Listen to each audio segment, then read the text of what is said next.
Buen día, mi nombre es Johnny Adán Martínez Zamora y les voy a hablar sobre los lenguajes reconocidos por las máquinas de Turing.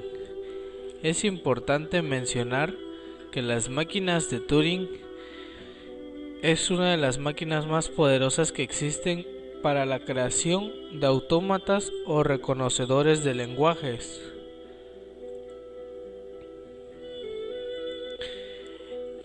En esta imagen vemos un modelo gráfico de cómo más o menos era la máquina de Turing. Esta máquina es capaz de reconocer todos los tipos de lenguajes formales, o incluso uno mismo puede diseñar o inventar su propio lenguaje y programar la máquina para que reconozca dicho lenguaje. Pero antes de hablar de lenguajes formales, vamos a hablar un poquito de lo que es. Cuando hablamos de un lenguaje formal, hablamos de un conjunto finito o infinito de cadenas. Cuando hablamos de cadenas, nos referimos a combinaciones de símbolos, ya sean palabras, cantidades, etc. Un ejemplo de lenguaje formal sería los números decimales, que cada dígito por sí solo sería un símbolo y al combinarlos con otro número se formaría una cadena, y esta cadena a su vez tendría un significado dependiendo del tipo de lenguaje que estemos usando. Es decir, si yo tomo el número 1 del lenguaje decimal y lo combino con el número 2 del mismo lenguaje, puedo decir que me da como resultado el número 12. Y esto en el lenguaje decimal significa que yo tendría 12 unidades. Pero para que todo esto fuera posible, todo esto tiene que llevar una gramática para que tenga un sentido. Asimismo, cada lenguaje tiene su propia gramática, a lo cual el lingüista y filósofo estadounidense Abraham Noam Chomsky clasificó jerárquicamente las gramáticas formales. Estas gramáticas se dividen en 4 tipos, las cuales vamos a ver de manera ascendente, es decir, vamos a verlas del 0 al 3.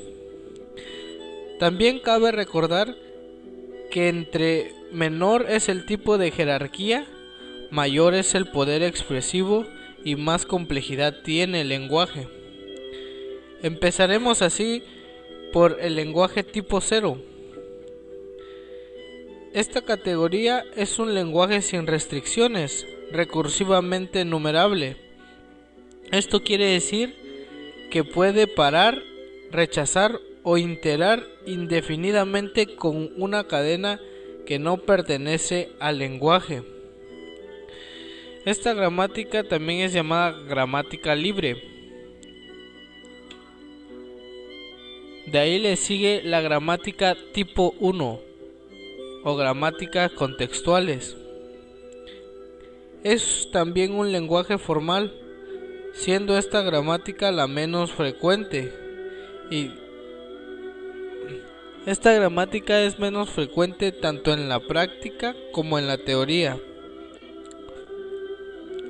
De ahí le sigue la gramática tipo 2, también llamada lenguajes libres de contexto.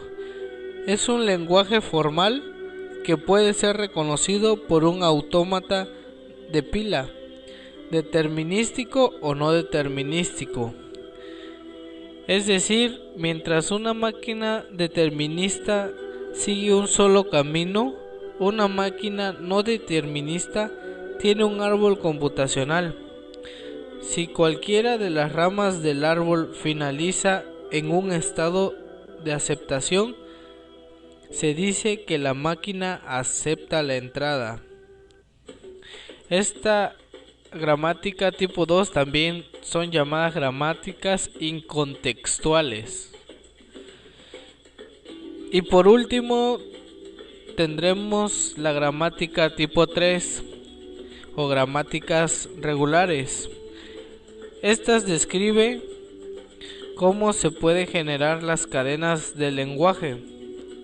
Aquí ya nos está dando reglas a seguir para formar las cadenas que ocuparemos. Esta gramática es la más restrictiva y se expresa y nos dice que el lado derecho de una producción debe contener un símbolo terminal y como máximo un símbolo no terminal. Pues esto sería todo con respecto a los lenguajes reconocidos por la máquina de Turing. Me dio mucho gusto y gracias.